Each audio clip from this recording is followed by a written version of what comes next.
Today, we're doing a crash course in customer surveys. As always, it wasn't too hard finding an indie app developer who has turned their craft to this topic. Based in sunny Miami, Jason has built Zigpoll, a customer survey app for Shopify that provides opportunities for stores to get feedback from customers at every part of the customer journey. He's a solopreneur. He's taken time out of managing his app and supporting his customers to chat with me. So let's get in.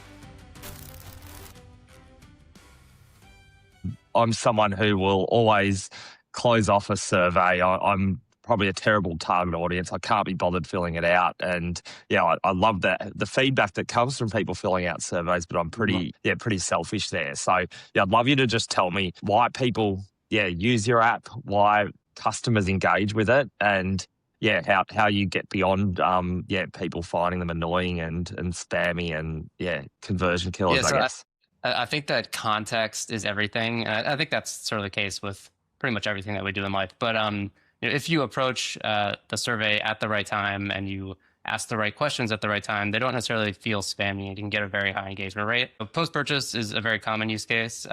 Once you've completed a purchase on a website, I don't know about you, but my relationship with that brand is at an all-time high, right? Like I've just given them where I live. I said, please come and send me something that I purchased from you. Here's my money. So I want to engage with the brand at that point in time. So it doesn't really feel perhaps as spammy, at least in my opinion and in my experience, if you hit the right person at the right time. Now, if I get an email survey out of the blue, for a product or a company that I haven't engaged with in 6 months, then I get kind of annoyed. But I think, the context and the questioning, when they're aligned, it can be really good both for the business owner, so they capture a lot of very useful data, and also the individual filling out the survey also has a nice experience. Yeah, awesome. And is post-purchase the magic touch point? I know you offer, you can put in a survey at lots of different points in the journey. I think it's like a very common and a ubiquitously useful touch point, right? So that's good for me as a business owner, right? Like cast a wide net. A lot of businesses, pretty much every business that sells something could benefit from a post-purchase survey. But there are other places where you can engage with customers as well. Like a CRO survey, for example, a conversion rate optimization survey. If you time that correctly and you use the right triggers, so say, for example, when I'm scrolling 50% down the page and I've been lingering on there for 90 seconds, if a survey pops up at that moment, I may actually want to engage with it because I may be having trouble finding something that I'm looking for. So if you can refine the targeting and the questioning in the right manner, you can both capture a lot of feedback at a very high response rate and also, engage with the customer in a way that at a moment when they want to be engaged with. And that's, I think, the most important bit about running sort of like a successful survey campaign is to hit the right customer with the right question at the right time. Yeah, absolutely. And like I think of your product and surveys, and I think of beauty brands and stuff like that, where people are highly engaged and passionate and they're founder-led and usually got a bit of a tribe behind them who love sharing. But you've also, looking at the logos on your website, like there's a heap that I'd never heard of before. And when I Google them, they're pretty, I guess, with all due respect, boring brands that I think would be very difficult to engage with. So is it the same formula there, or do you need to find different touch points? How does So, I mean, there's a lot of different ways you can do it, depending on sort of like who your customer is and sort of like where you're engaging with them. Some common sort of, best practices are if you have sort of a lower engagement rate, or like you said, it's a boring brand, maybe you sell, steel widgets or something that isn't particularly exciting. You can still offer an incentive, right? Because everyone likes a deal. Everyone likes to get a discount off in the future. And typically when you sell steel widgets, your margins are pretty good. And so those boring businesses tend to also be pretty good ones. And they also value customer feedback and they iterate and have a solid sort of like workflow about how they can sort of like optimize their sales process of these things. And so, depending on sort of the engagement, depending on the customer, you can offer, incentives. You could go ahead and sort of mix up your questioning to sort of put the lower lift questions at the front and the longer lift questions on the back. That creates sort of like a psychological incentive to finish the survey once you've started. So there's a lot of sort of like tips and tricks that you can use. And also, we sort of designed the product to be engaging on its own.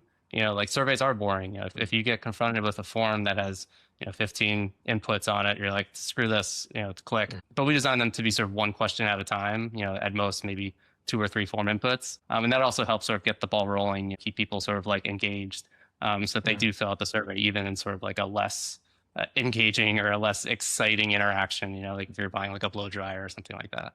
Yeah, absolutely. And I'd love to talk about, I'd love to understand, like you need to have a real different type of UX expertise and also technical expertise, I think, for building what you've built, because it needs to be engaging, not just for customers on the site and also to avoid that sort of spam factor I talked about, but also like when someone installs your app, I can imagine it would be quite overwhelming for some people if they can't find what they want quickly. So yeah, how do you keep your UX that balance so that it is easy for people to use and stays engaging? It's kind of meta, but the way that this product has always worked is that it's been iterative from user feedback, right? So we use the product internally everywhere.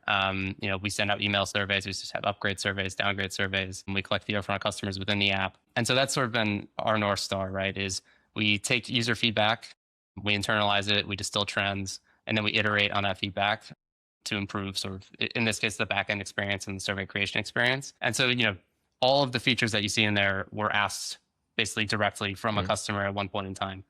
And so, on the front end, it's been more or less the same, sort of like, one question at a time, widget style, sort of like keep it small, keep it tight, make sure that promotions are readily available and easily accessible. But on the back end, all that sort of like detail stuff, analytics, talking insights that you can, insights that get automated every couple of days, chat insights that you can, ask directly about your data and get feedback from like sort of an AI source. Charts over time, so you can compare, contrast, different date ranges, stuff like that. Features that are really useful for customers and sort of a lot of different types of businesses. They've all been sort of, dog fooded directly, from our customer base as we've grown. So that's kind of been our guiding principle. I think it's led to a very sort of like our backend, I think is very competitive, especially in the survey market. And it can do a lot of different things, and it can slice and dice your data in a lot of different ways. That's really useful to a very wide variety of businesses across sort of e-commerce. Yeah, and I will say I love when you install Zigpoll on a Shopify store, the first thing you get is a pop-up survey saying, how did you hear about us? I thought that's the most on-brand thing that I could think of there. So, no, I absolutely love that. And yeah, I guess sort of double down on the last question a little bit. I'd love to hear about, like, so say I'm a merchant, I've installed Zigpoll on my store, I've got all this data now coming in, I've set up a couple of surveys. What do you tell people in terms of how they then can use it without being overwhelmed or get lost or get too micro with it? Yeah, I mean, I think like so there's sort of like, I try to stick to things that can work for every business, right? No matter what you sell or sort of like who you're selling to and stuff like that. And the three that I keep coming back to are post-purchase survey, which is generally comprised of three things, which is going to be attribution. So how'd you hear about us? That's going to be, what's your gender, who you're purchasing for, socioeconomic info, stuff like that. And then the last one's just an open-ended question because you don't know what you don't know. And so if you kind of like, stick to those three pillars, right? So you have an exit intent survey that discovers why people are leaving the website. You have a CRO survey on product pages, asking, does this contain everything that you're looking for? And then you have like a robust post-purchase survey. You can create this like iterative, positive feedback loop based off of your data that touches both your sort of like your customers and then your non-customers. And on the one hand, it teaches you how to optimize to sort of turn non-customers into customers, and then also how to sort of re-engage with your existing customer base and create segments and understand sort of who your ideal customer actually is. And if you have those two things in place, it's really just repeat, and then you just keep growing. So that's my sort of, standard advice. Providing great support is one of the most important things about hosting a Shopify app. But as apps scale, they need to maintain that great support without drowning in support tickets. So whether you're a solopreneur like Jason, or you're running a small team or even a large team, that's where the support heroes come in. They are the only team dedicated exclusively to Shopify app customer support.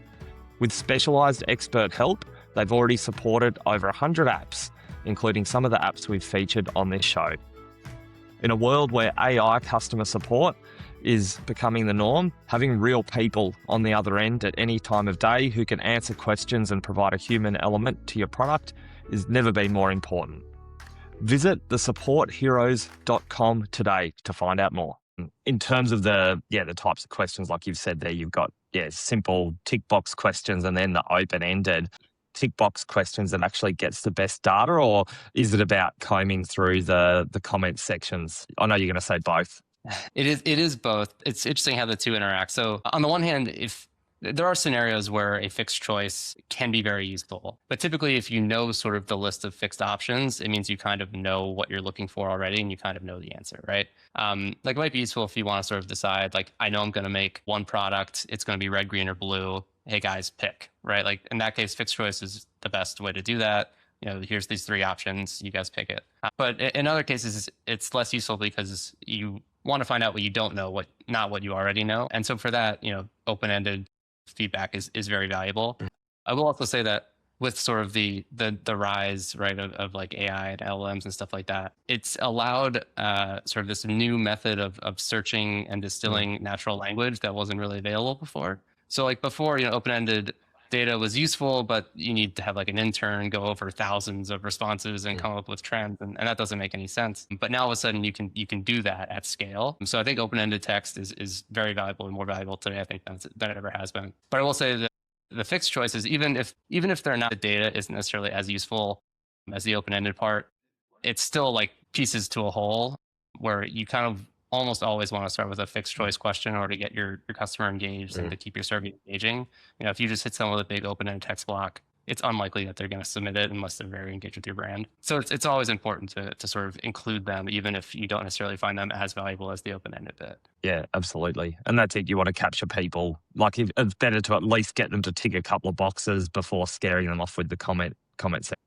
Exactly. Psychologically, you're more inclined once you engage with something to finish it to the end. It's just a natural sort of response. So just for that reason alone, they're very useful. Yeah, absolutely. I was going to ask how do you get your, you obviously get a lot of data on people engaging with your platform, but do you use sort of big tech platforms? Like I think of Airbnb and Uber and those types of services as always trying to change, and every time you ride in an Uber or book an Airbnb, it feels like you get a different a different survey at the end. Do you use those for inspiration, or do you run your own ship and do things your way? I can't say that I do. I think SaaS eventually. I think there's a world where we move into SaaS and sort of we try to offer more tool sets and templates, targeted towards SaaS businesses. But right now the focus is on e-commerce. That's just my history as an entrepreneur, right? It's like I've been in e-commerce, for like 20 years now. So like, I know the business, I know sort of like the touch points, right? Like CRO, exit intent, post-purchase, order fulfillment, like all those things. Like that in itself is a world where like that's a big world, that's a big product to scope. So I think sort of staying in that lane for now makes sense. I also feel like it's underserved. Right? Like I think surveys in e-commerce are underserved. I think surveys in SaaS kind of covered. I mean, everything in SaaS is kind of covered. I feel like SaaS is tough with the amount of sort of like products that they have available to them and that they utilize within the platform. And then also, of course, you got Claude Code and all this stuff going on about people rolling out their own stuff. So I think e-commerce is where it's at for now. Yeah, absolutely. There's still plenty of untapped opportunities, and I feel like with your product in particular, I know lots of people who have talked about or know that they need to start doing surveys and speaking to customers more, but it just sort of stays halfway down the to-do list for a long time. So that was partly why I wanted to do this conversation today, because I think it is something where it's not as hard as it sounds, and all you need to do, it's one of those cases, all you need to do is get started with it, and then you can build upon it. Or I can imagine, and I was going to ask you, do you have a lot of sort of people that will use Zigpoll for sort of a short period of time and then turn it off again because they don't, they just want to get some data and then come back to it later? Or do you find you have a really strong sort of retention rate where people just make it part of what they do? Yeah, that's an interesting question. We do. So just about me, right? Like I've built another e-commerce app in the past, and that one had like basically no churn, right? It was like a tool to help developers build websites, and so a low ceiling, but the people that did install it, like they kept it forever. This one has much higher churn. It always has. I think that makes sense, given sort of the nature of what it does, right? Like you collect feedback and then, you have the feedback, and sometimes that loop isn't as tight as you just, fix it and keep going, keep going. So it makes sense to sort of like pause it, turn it off from time to time. And also some people run just like email campaign surveys, or they just want to like run a survey to learn more about their big customers or their small customers or whatever. So churn is higher than that other product. But I think there's a case for both. Obviously, I think that everyone should have a post-purchase survey and leave it on forever, right? And pay me every month. Like that makes sense. Depending on how quickly you can iterate on that data, it can make sense to pause it and then scale it up and down. And that's also kind of like my goal as I just want to provide value to people who run businesses, right? So we offer an annual plan. It's heavily discounted, so that's one option if you want to keep it on. But also you can upgrade and downgrade, whenever you want, right? And the free plan is free, so you can just sort of sit on it, work on your data that you have collected, and then turn it back up later, like for the holiday season or something like that. But both strategies work. I wouldn't say there's any wrong way to do it. I think the only thing that is wrong is not collecting data at all, right? Like you should definitely be collecting data and have some sort of connection with your customer. Otherwise, you're flying blind, or maybe you're trusting Google Ads to tell you who your customer is, right? And that's not wise. Yeah. So it's an easy thing to do. Yeah.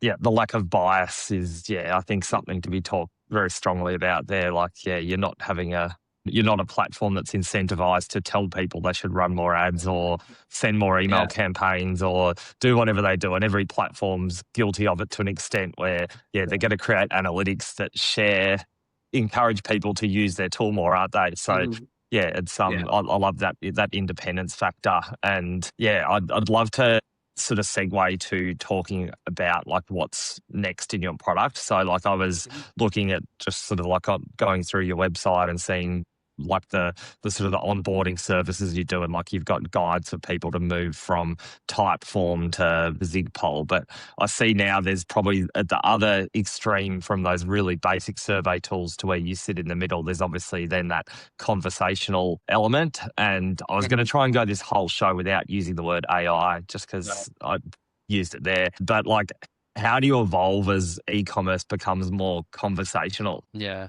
I mean, I've been on a bit of an AI kick lately, but it's definitely been useful in terms of sort of like increasing like developer velocity and stuff like that. But I think the most interesting thing for me is this concept of like the MCP server. So being able to, I don't know if like just to sort of familiarize everyone with it, like it's basically like a way for an AI agent to use a tool, right? So that tool could be Google search, could be I'm trying to think of one that I use. I use one for bug tracking, so like it tracks bugs for me, and then it'll give me the top 10 most common the bug issues that I can then send back into a loop to fix. But thinking about how I guess Zigpoll could fit into that loop, right? Like you engage with some AI agent, you say, hey, pull up my most recent post-purchase survey responses and then give me some trends from those responses, right? And it'll surface stuff like it'll tell you that people who bought this toy truck tended to be very unsatisfied, and then so you say, okay, look into this, and so it looks into it and then it fixes it, or then it suggests a fix for it and then you fix it, right? So that sort of loop where you insert like Zigpoll facilitates this, but you insert people's real feedback about your website in sort of this self-fulfilling loop where you can then take action on it using an AI agent. I think that to me is sort of where this is going, and where I sort of want to place the product. We have an MCP server, so I did that. Yeah. And I have been, right? So like, like I said, I dog food the products.